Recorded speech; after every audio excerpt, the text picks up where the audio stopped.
Hello and welcome to Andy and Katie's Allotment. I'm Andy and this is our YouTube channel, and welcome.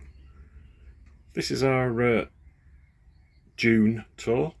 Quite a lot's happened over the last month since our last tour in May, and as you'll see, growth's been good, considering that weather here in the UK has been, well, spring-like at best, if not more autumn, really. Lots of rain, cool nights, which is not good for, or always good for growth of plants that love the more warm weather. But anyway, let's have a look round. So this is the smaller brassica bed. See the red cabbages at the front are coming quite nicely, as are the greyhound cabbages furthest away, and then I've got one plant of Cavallo Nero kale. If I come round, you'll see that I've got 10, maybe something like that, plants of celery. They're coming along quite nicely now. So this bed absolutely coming along nicely. So what we've got here is, it's not a new bed completely, because those of you who have followed this channel for a while will know that I planted spring bulbs in this bed last October time, and they've been and gone, and will come back next year hopefully. And just so that there's some interest over the summer, I've put some strawberries in, some different ones, and then I've put a little round yellow courgette in the middle there, and we'll see what happens with those. These that you can see in the foreground are parsnips, and they're coming along really well now, really flying. So much so that I did plant some in the middle, and I can't even see them, so you won't see them. Some beetroot in the middle that I thought was going to be a bit of a catch crop, but I'm not sure whether there'll be enough light for it, but we'll see. I'll leave it in. Moving along, this is broccoli or calabrese, and yeah, that's again is coming along quite nicely now. What you will see with all the brassicas, as I turn round to this side, is birds are a problem here. It's not so much slugs. I mean, I'm probably tempting fate when I say it, but I've not had that much trouble with slugs. It's birds that I've had trouble with, pecking the brassica leaves and actually stripping them right back.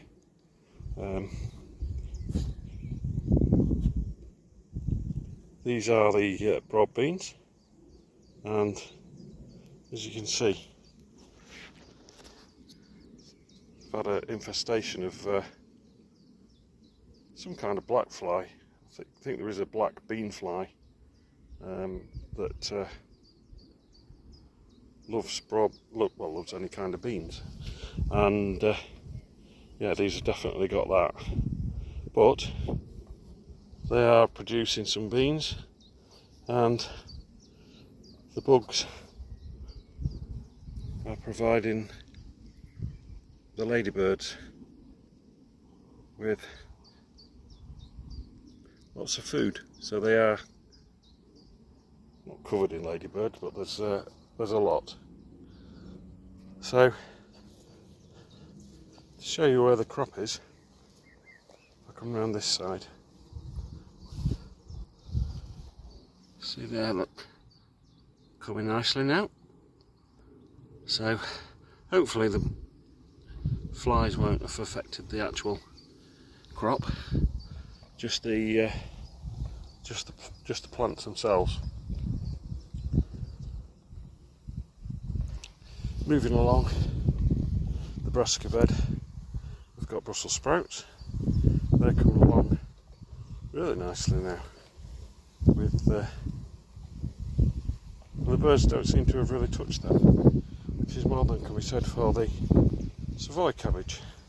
This is what I was saying about the stripping of the leaves. You can see the middle seem okay, so I'm going to leave those. It's just the outer leaves that are not great, but while they're pecking on those, they're leaving other things alone, so I'm not going to take them out. Again, as you can see, bird damage after bird damage, but never mind, because if I go around here is a success. I've got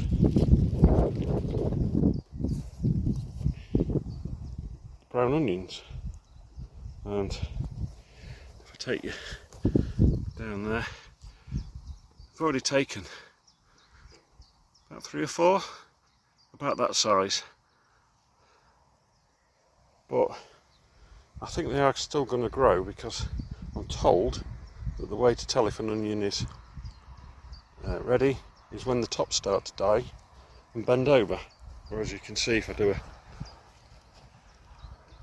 shot of the whole bed, you can see that they're still very much green. Some of them got sort of dark tips, but the vast majority of the foliage is still really green. So another success is the salad bed, which is this one. Now, what I've been doing is cut and come again system, so basically just cutting it, as I did these this morning. So I cut those right back down to the ground, and when I did it the first time I thought, is that going to work? Is that, have I cut it too low? But I think probably 2 weeks ago I did exactly the same to that one. As you can see, they've grown back perfectly well, and then that's the one I did the time after that, and I've got another two lots, or 2.5 lots to harvest there. So hopefully by the time I get to row 5, row 1 they'll be ready to cut again. So if we have a walk down,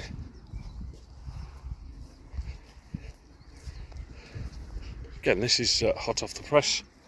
Did a harvest of red onions. Weren't great, not as good as the white or the brown onions, but still a worthwhile harvest, still worth doing. I think I'm going to go a bit further with the onions this year, later on this year, when I plant. I'm going to plant some more of the sets.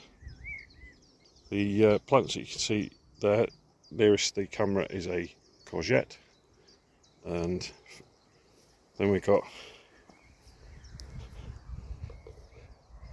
a squash has had a bit of a hammer in from the slugs, but not too bad.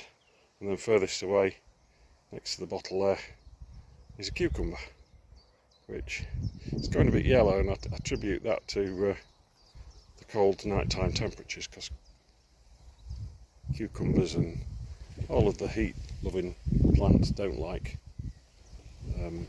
cold, and so it's going down to not anywhere near freezing, but it's certainly going down into the mid single figures at night. So if we go over to this one, got a Swiss chard in as near to the camera. Then we've got that's a row of beetroot that not nowhere near ready yet, but it's come along nicely. Can't remember what the it's one of the salad crops just to the right of the beetroot. So I can't remember what that is. But anyway, that's that's that. We've got some radishes. I planted some 10-stem broccoli as well, but I think I planted it at completely the wrong time because it's gone straight to flower. So obviously if you plant things at the wrong time or they get cold, then it tricks the plant into thinking it's been through a winter and it needs to flower. So I think that's what's happened with that. But anyway, I think it was worthwhile doing anyway. So that's what we've got here. If we move over to the main crop potatoes, as you can see, really green, really healthy.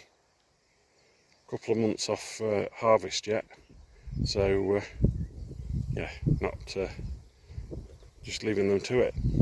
They're going along quite nicely. This is where the first early potatoes were, for those of you who have not seen just lately. And yeah, I'm not sure what it was. I think it was the frost got them, and I just got, I don't know, a couple of handfuls of first earlies out of 24 I think I planted.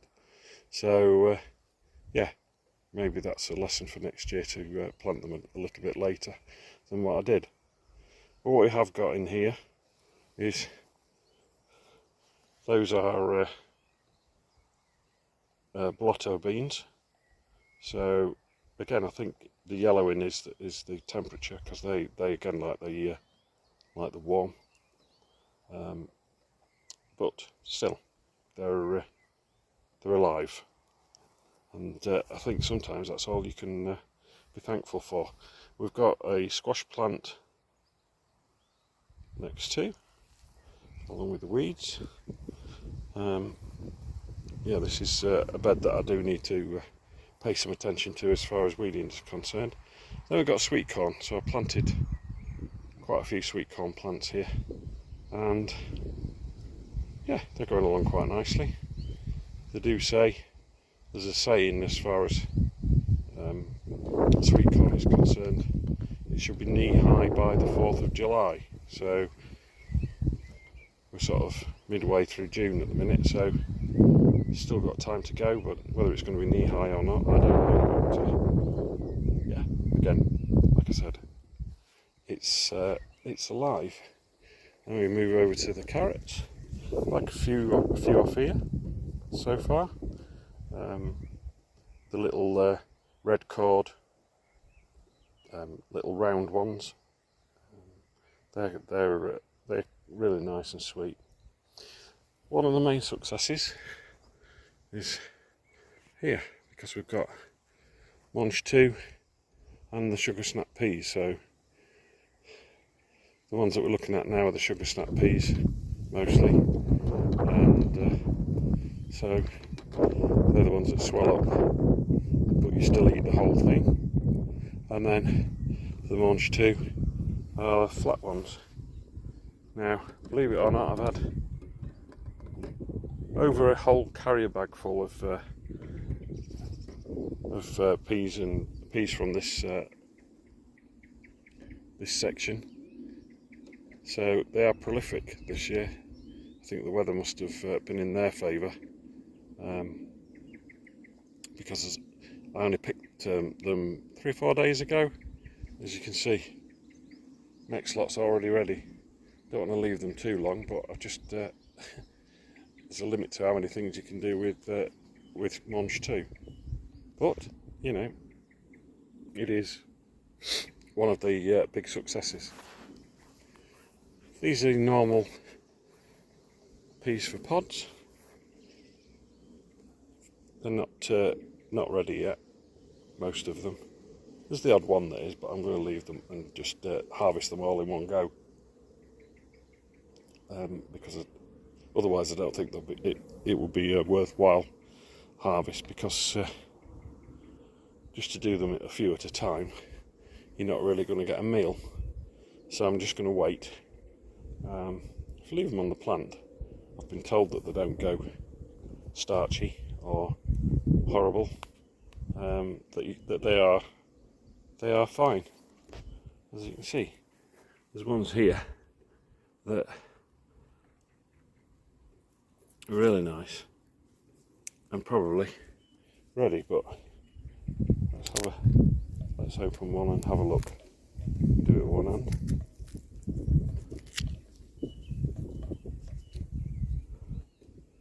So yeah, they can swell to maybe at least twice the size, if not three times the size of that. So there's certainly no rush to harvest these, even though they have swollen. So yeah, they're doing well.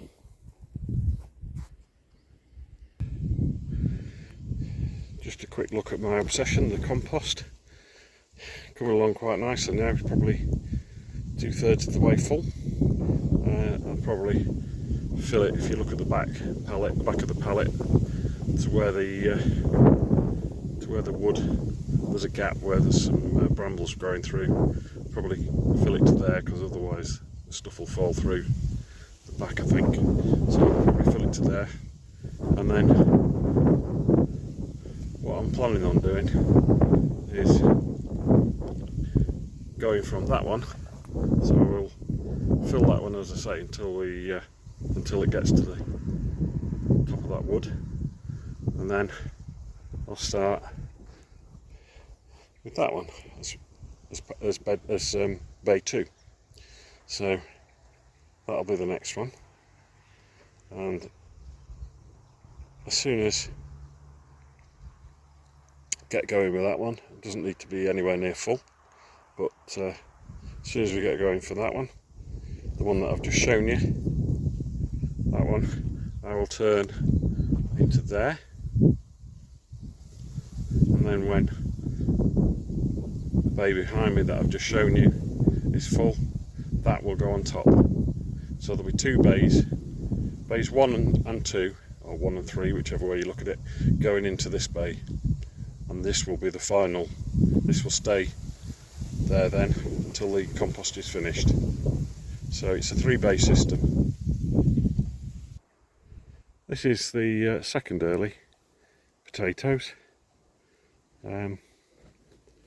kestrel, and the reason that there's a gap at the front there is some of the second earlies can be ready mid-June, so I did pull a couple up just to see, but I think they're going to need another couple of weeks, something like that. They weren't anything of any substance or consequence, so I'm going to leave those for at least another couple of weeks before I harvest those.